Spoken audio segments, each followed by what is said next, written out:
بسم اللہ الرحمن الرحیم۔ کیا غیر مسلم کے انتقال کی خبر سنیں تو انا للہ و انا الیہ راجعون پڑھ سکتے ہیں یا نہیں؟ دیکھیے، غیر مسلموں کی دو قسمیں ہیں۔ ایک غیر مسلم ایسا ہوتا ہے جس کے اندر مسلمانوں کے خلاف دشمنی، عداوت اور بغض و حسد نہیں ہوتا ہے۔ وہ سارے لوگوں کی طرح مسلمانوں کو بھی اپنا معزز شہری مانتا ہے اور ان کے ساتھ محبت کا سلوک کرتا ہے اور ان کے مسائل کو حل کرنے کی کوشش کرتا ہے۔ یعنی ایک طریقے سے وہ انصاف پسند اور ہمدرد ہوتا ہے مسلمانوں کا۔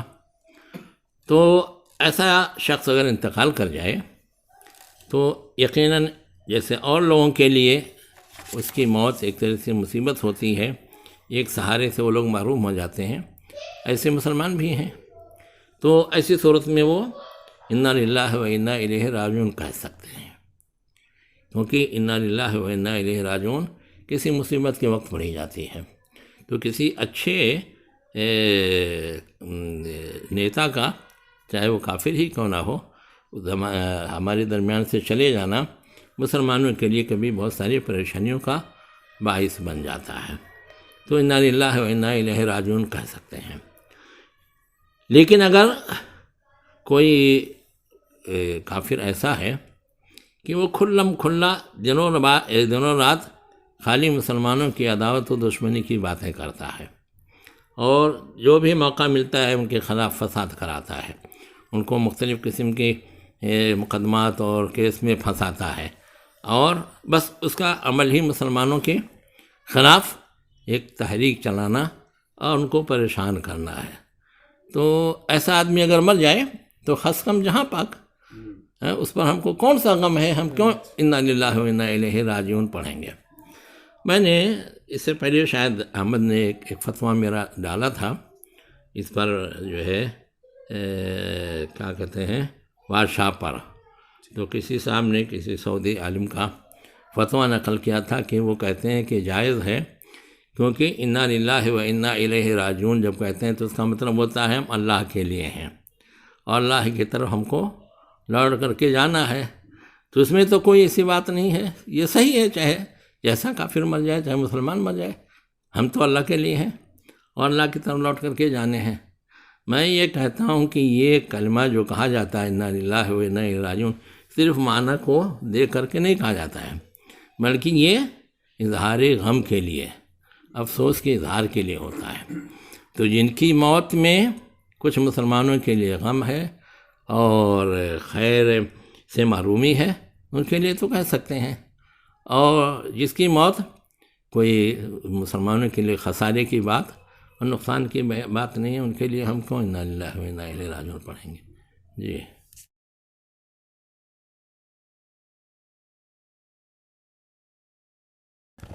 اگر کوئی شخص ایسا گناہ کرتا ہے جس پر حد ہے اور اس نے توبہ کر لی تو کیا اس پر حد قائم نہیں کی جائے گی؟ دیکھیے، اگر کوئی شخص ایسا گناہ کرتا ہے جس کی حد مقرر ہے، تو اگر اس کے جرم کی اطلاع جو ہے قاضی تک نہیں جاتی، حاکم کے تک نہیں جاتی ہے، اور وہ اپنے سے توبہ کر لیتا ہے اللہ سے، تو ہم اس کو کہتے ہیں کہ تم اپنی اس گناہ کو چھپا کے رکھو، کسی سے مت کہو، اور اللہ سے برابر توبہ کرتے رہو، اللہ ہو سکتا ہے معاف کر دے۔ اور جب حاکم تک یہ معاملہ نہیں پہنچا ہے تو حاکم اس کے اوپر حد بھی نہیں قائم کرے گا، اور اگر حاکم تک معاملہ پہنچ گیا تو اب حاکم کی ذمہ داری ہے کہ اس پر کارروائی کرے۔ اب اگر حدود اقامت حد کی تمام شرطیں پائی گئیں، جتنے گواہ چاہیے اتنے گواہ مل گئے، جیسے زناکاری کیا اس نے، پکڑا گیا، اور حاکم کے پاس 4 آدمی گئے، گواہی دیا کہ ہم نے اسی طریقے سے اس کو کرتے ہوئے اپنی آنکھوں سے دیکھا ہے، جس طریقے سے گواہی شرعاً مطلوب ہے اس طرح کی ہو گئی، تو اب یہ لاگ کہے یا اللہ توبہ، یا اللہ توبہ، میں توبہ کرتا ہوں، اب نہیں کروں گا، ہاں، یہ سب کہنے سے کام نہیں چلے گا، اب اس کے اوپر حد قائم کی جائے گی۔ ایسے ہی ایک اور کوئی چیز کا ہے، کیا زنا کے ساتھ کیا ذکر کیا ہے؟ جی، اگر زنا چوری وغیرہ کی چوری کیا ہے تو چوری کیا ہے، اگر پکڑا نہیں گیا، توبہ کر لیا اور جس کا مال چوری کیا ہے اس کے گھر تک کسی طریقے سے وہ مال پہنچا دیا تو انشاءاللہ معافی کو امید کی جاتی ہے۔ لیکن اگر پکڑا گیا اور ثبوت مل گئے، مال برآمد ہو گیا، جنہوں نے پکڑا انہوں نے دیکھا، تو اب وہاں توبہ کرنے سے کوئی فائدہ نہیں ہوگا، ہاتھ کاٹا جائے گا۔ جی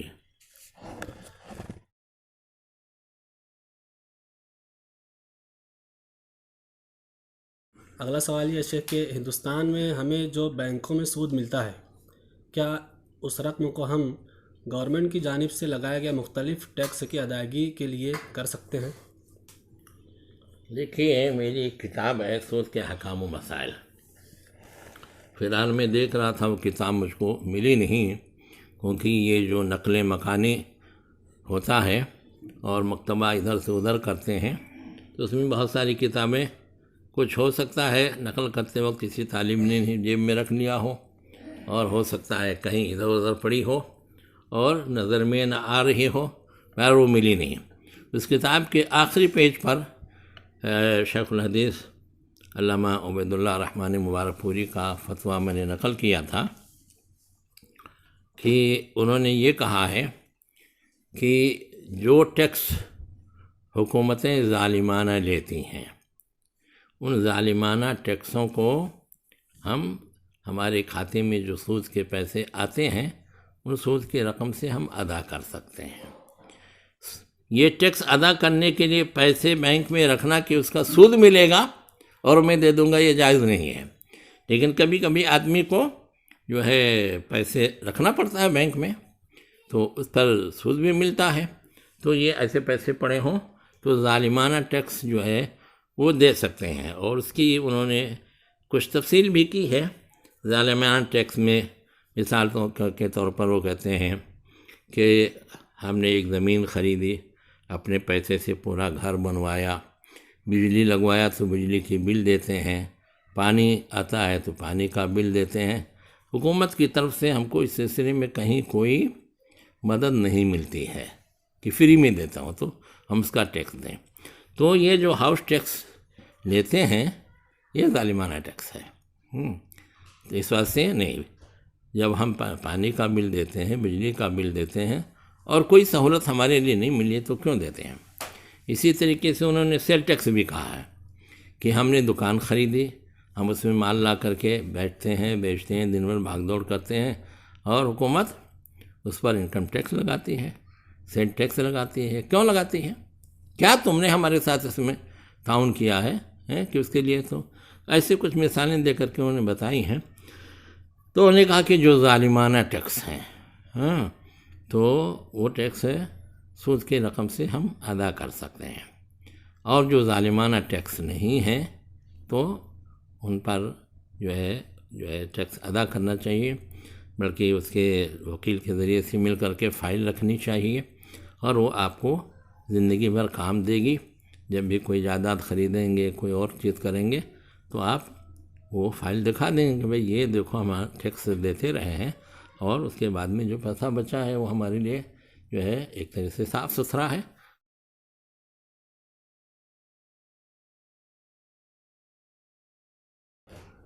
اگلا سوال ہے شیخ کہ نبی کریم صلی اللہ علیہ وسلم کا ارشاد انت و مالک لوالدیک، کہ تیرا مال تو اور تیرا مال تیرے باپ کا ہے۔ تو اس حدیث کا سوال یہ ہے کہ اولاد کا مال لینے اور دینے کے اعتبار سے اس حدیث کا کیا مفہوم ہے؟ دیکھو، مشہور حدیث ہے انت و مالک لابیک، تو اور تیرا مال تیرے والد کا ہے۔ اس حدیث کا تعلق نفقہ سے ہے، اسی بات سے عموماً اس کو کتاب النفقات میں لوگوں نے ذکر کیا ہے۔ اس کا مطلب یہ ہے کہ اگر تمہارے باپ کو یا تمہاری ماں کو بھی، والدین کا اگر مان لو تو ماں کو بھی اگر تمہارے مال کی ضرورت ہے، ان کی آمدنیاں بھی اتنی نہیں ہے کہ اس سے خرچہ چلے، تو تمہارا مال لے کر کے وہ کھانے پینے کا، دوا علاج کا انتظام کرتے ہیں، تو ایسی صورت میں تم ان کو ہرگز اس سے منع مت کرو، کیونکہ انہوں نے بچپن میں سے تم کو اب تک جب تک تم کمانے نہیں لگے تم کو کھلایا پلایا اور ہر طریقے سے تمہارے اخراجات کو پورے کیے. اب جب وہ بوڑھے ہو گئے ہیں نہیں کما پا رہے ہیں تو تمہارے اوپر ان کے نان نفقے کی ذمہ داری ہے. اور جو ہے وہ اگر اپنے اخراجات کے لیے لیتے ہیں جائز اخراجات کے لیے لیتے ہیں تو ایسی صورت میں تم انہیں منع مت کرو. اور تم سے کچھ خدمت لینا چاہتے ہیں، سر میں درد ہو رہا ہے ابا کے، اور وہ کرے بیٹا ذرا سر میں میرے تیل ڈال دو، ذرا سر درد کی گولی لے آؤ، یا میں بیمار ہوں ڈاکٹر کے پاس لے چلو، تو تمہیں ان کی خدمت میں کوئی کوتاہی نہیں کرنی چاہیے. تو اور تیرا مال تیرے باپ یا تیرے والدین کا، یہ اس کا مطلب ہوتا ہے. بعض لوگوں نے کہا کہ لام اس میں تملیغ کے لیے ہے، یعنی بیٹے کی کل کمائی باپ کی ہو جاتی ہے، باپ مالک بن جاتا ہے. یہ بات بالکل غلط ہے، یہ تملیغ کے لیے نہیں ہے. ورنہ تو یہ ہوگا کہ تم بھی اپنے باپ کی ملکیت ہو، ابا چاہیں تو چاہے جس سے بیچ دیں اور چاہیں تو تم کو غلام بنا کر کے رکھیں، تو اس کا کوئی قائل نہیں ہے. باپ اپنے بیٹے کو بیچ نہیں سکتا ہے، باپ بیٹے کا مالک نہیں ہوتا ہے، اس سے فائدہ اٹھانے کا اور خدمت لینے کا اسے حق ہوتا ہے. ایسے ہی بیٹے کے مال کا بھی مسئلہ ہے کہ باپ اپنی ماں اپنے اخراجات کے لیے لے سکتے ہیں لیکن جو ہے اس کے مالک نہیں بن جاتے. اس کی بنیاد پر بہت سارے لوگ کیا کرتے ہیں کہ اگر بیٹا پہلے مر گیا تو باپ کی ساری جائیداد کا مالک ابا بن کے بیٹھ جاتے ہیں، اس کے بیوی بچوں کو، مرنے والے کے بیوی بچوں کو کچھ نہیں دیتے، کہتے یہ تو میری ملکیت ہے، انت ومالک لابیک، حدیث میں ہے. تو آپ نہیں، ایسا نہیں ہے، یہ مان بہت غلط ہے. اور بہت تفصیل کے ساتھ نعمت المنان میں میں نے اس کو لکھا ہے، جس کو دیکھنا ہو وہاں دیکھ لے. جی جزاک اللہ.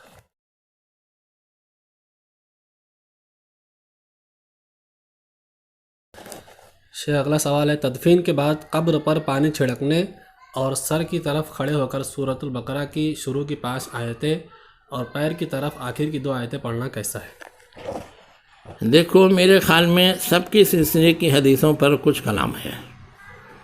پانی چھڑکنے کے سلسلے میں شیخ الحدیث صاحب نے ایک روایت السنن الکبریٰ بحقی سے نقل کی ہے اور شروع کے اس کے ایک راوی کے بارے میں کہا ہے کہ اس کے بارے میں جو کلام ہے وہ سب جانتے ہیں، مگر ہمارے علماء نے قبروں پر پانی پر جو ہے دفن کرنے کے بعد میں پانی چھڑکنے کو لکھا. شیخ الحدیث صاحب نے بھی لکھا ہے کہ یہ مسنون ہے، حالانکہ اشارہ کیا اس کی سند کے بارے میں. اور دوسری جگہوں پر بھی میں نے دیکھا کہ لوگوں نے لکھا ہے. تو مسنون کہنے میں تھوڑی سی مجھے تھوڑا تردد ہے، لیکن بہرحال کوئی ڈال دے تو اس کے بارے میں کوئی ایسا مسئلہ نہیں ہے. اسی طریقے سے جو اس میں ذکر کیا ہے کہ دفن کرنے کے بعد میں سرانے سورہ بقرہ کی شروع کی کچھ آیتیں اور جو ہے پایتان سورہ بقرہ کی آخری آیتیں پڑھتے ہیں، اس سلسلے کی بھی روایتیں ضعیف ہیں. اسی طریقے سے سورہ یاسین پڑھنے کے سلسلے میں بھی جو روایتیں ہیں وہ ضعیف ہیں. جن کو تفصیل دیکھنا ہو احکام الجنائز علامہ البانی رحمۃ اللہ علیہ کے دیکھ سکتے ہیں، اور ہمارے شیخ الحدیث کے صاحب کے فتاوی الرحمانیہ یا فتاوی شیخ الحدیث میں بھی اس سلسلے میں ان کو گفتگو مل جائے گی. واللہ اعلم.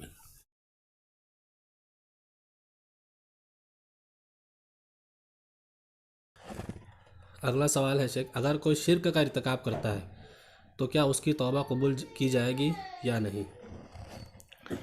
دیکھیے مشرک اپنی زندگی میں اگر شرک و کفر سے توبہ کرتا ہے، سچے دل سے مسلمان ہوتا ہے، ایمان کی جو تعریف کی جاتی ہے کہ زبان سے اقرار، دل سے جو ہے اس کو ماننا اور اسی کے مطابق عمل کرنا، تو جو ہے ایسی صورت میں اس کی توبہ قبول ہو جائے گی.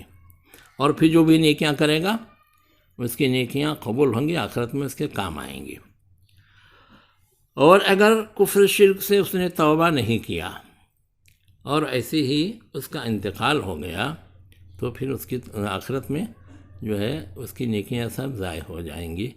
ان اللہ لا یغفر ان یشرک بہ ویغفر ما دون ذلک لمن یشاء. یہ ہے جی.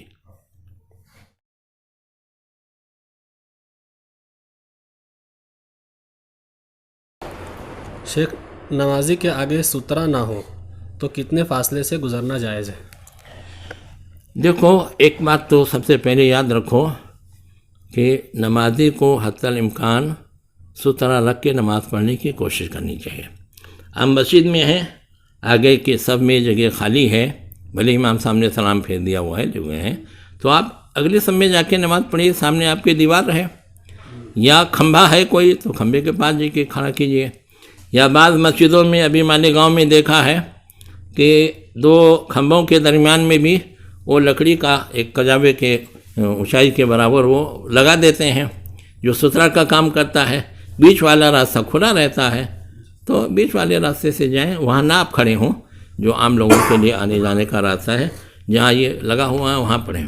تو سترے کا اہتمام کرنا چاہیے. ایک بات یہ ہے.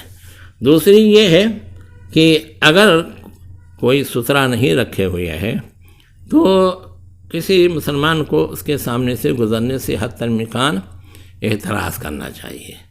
اس پر بھی وعید ہے.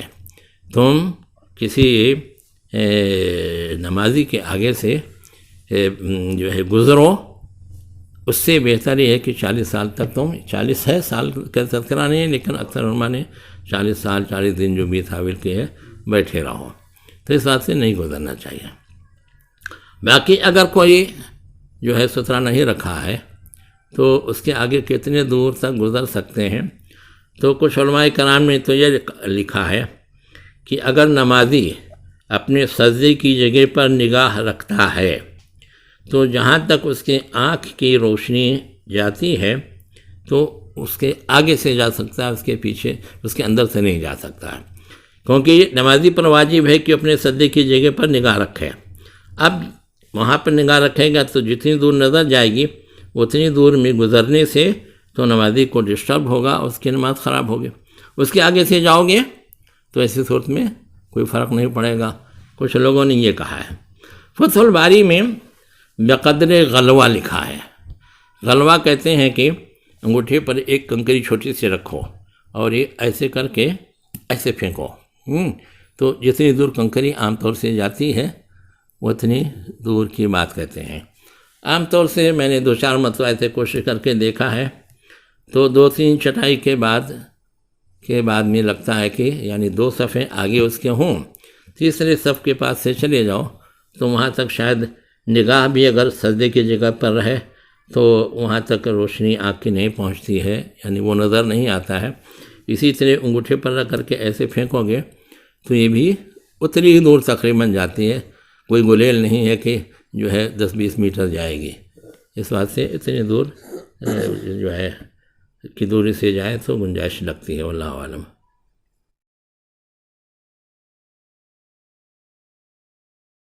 نمازی کے متعلق ایک سوال اور ہے. آدمی نماز کے لیے مسجد میں داخل ہوا، اگلی صف مکمل تھی تو وہ کیا کرے؟ پچھلی صف میں اکیلے نماز پڑھ لے یا اگلی صف سے کسی آدمی کو پیچھے کھینچ لے؟ دیکھو، بالکل صحیح حدیث میں وارد ہے کہ صف کے پیچھے اکیلے نماز پڑھنے والے کی نماز نہیں ہوتی ہے. اب جب صف کے پیچھے اکیلے نماز پڑھنے والے کی نماز نہیں ہوتی ہے تو کیا کرے گا؟ ظاہر ہے کہ آگے سے ایک آدمی کو کھینچ لے گا اور 2 آدمی پیچھے والے میں سب میں کھڑے ہو کر کے نماز پڑھیں گے. بعض لوگ یہ کہتے ہیں نا اگلے صف سے نہیں کھینچنا چاہیے. کیوں نہیں کھینچنا چاہیے؟ اگلے والے صف کو اور اس آدمی کو ڈسٹرب کریں گے. ہم کہتے ہیں اتنے سے کچھ بھی ڈسٹرب نہیں ہوتا ہے. حضرت عبداللہ بن عباس رضی اللہ عنہ کہتے ہیں کہ ایک رات میں اپنی پھوپھی حفصہ کے گھر آیا اور ارادہ تھا کہ رات گزاروں گا، دیکھوں گا رسول اللہ صلی اللہ علیہ وسلم رات میں کیا کیا عبادت کرتے ہیں. چنانچہ میں وہیں سو گیا. اس کے بعد میں پھر رسول اللہ صلی اللہ علیہ وسلم اٹھے اور قضاء حاجت کے لیے گئے، آ کر کے نماز پڑھنے لگے. میں بھی پیچھے پیچھے گیا، وضو کر کے آیا تو جب تک نبی صلی اللہ علیہ وسلم نے نیت باندھ لی تھی تو میں رسول اللہ صلی اللہ علیہ وسلم کے بائیں طرف کھڑا ہو گیا. جبکہ قاعدہ یہ ہے کہ امام بائیں طرف رہے، مقتدی دائیں طرف رہے۔ تو رسول اللہ صلی اللہ علیہ وسلم نے میرا کان ادھر سے پکڑا اور گھما کر کے اتنی دور سے پیچھے سے لا کر کے اپنے دائیں طرف کھڑا کر دیا۔ ڈسٹرب کیا کیا؟ غلطی ہوئی تو اصلاح کیا، یہ ڈسٹرب کوئی نہیں ہے۔ ایسی ہی ہماری نماز، پیچھے آنے والی کی نماز جا رہی ہے، نماز نہیں ہوگی تو نماز کو صحت کرنے کے لیے اگر آگے سے ایک آدمی کو پیچھے کر لیا تو کوئی ڈسٹرب نہیں ہے، میں سمجھتا ہوں۔ وہ کہتے ہیں وہ پہلے سب میں تھا، اس کو پیچھے کر دیا آپ نے۔ پہلے سب میں تھا تو وہ بھی اس کو ثواب مل رہا تھا، ہمارے ساتھ پیچھے آ گیا تو بھی اس کو ثواب مل رہا ہے، اور اس کی وجہ سے اس کو ثواب ملے گا کیونکہ ایک مسلمان کے ساتھ اس نے تعاون کیا ہے۔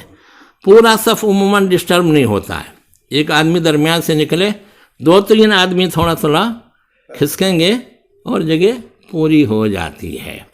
تو اس بات سے میرے خیال میں جو ہے آگے سے کسی کو کھینچ لینا چاہیے۔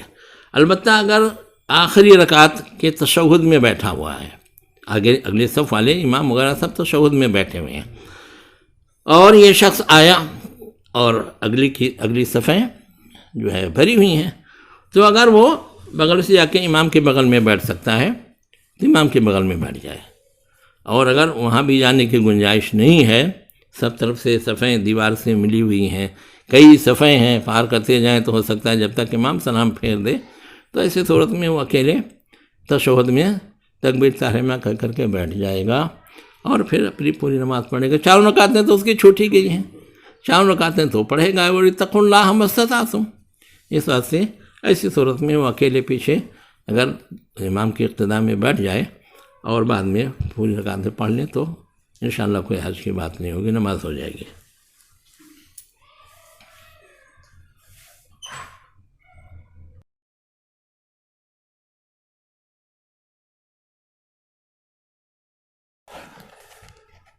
شیخ، ایک شخص کا سوال ہے کہ غیر مقلد اور اہل حدیث میں کیا فرق ہے؟ دیکھو، غیر مقلد اور اہل حدیث میں فرق یہ ہے کہ اہل حدیث کتاب و سنت کے اتباع کرتا ہے اور ائمہ کرام کا ادب و احترام کرتا ہے، ان کو برے القاب کے ساتھ نہیں یاد کرتا ہے، ان کو دین کا خادم مانتا ہے، مسلمان علماء میں ان کو مان کر کے ان کا عزت و احترام کرتا ہے۔ تو یہ کتاب و سنت پر عمل کرنے والے لوگ ہیں۔ اہل حدیث جو ہے کتاب و سنت پر عمل کرنے والے لوگ اور ائمہ کا بھی احترام کرنے والے لوگ ہیں۔ اب جو غیر مقلد ہے تو غیر مقلد جو وہ ائمہ کی تقلید تو نہیں کرے گا لیکن کتاب و سنت پر عمل کرے گا، یہ کوئی ضروری نہیں ہے۔ چنانچہ بہت سے منکرین سنت جو ہیں، منکرین حدیث بھی ہیں، وہ بھی اپنے آپ کو یا ان کو یہ لوگ غیر مقلد کہتے ہیں۔ اسی طریقے سے اور کچھ جدید جدت پسند لوگ جو ہیں وہ بھی اپنے آپ کو مقلد نہیں مانتے ہیں، لیکن کتاب و سنت کے اتباع بھی ان کا منہج نہیں ہے۔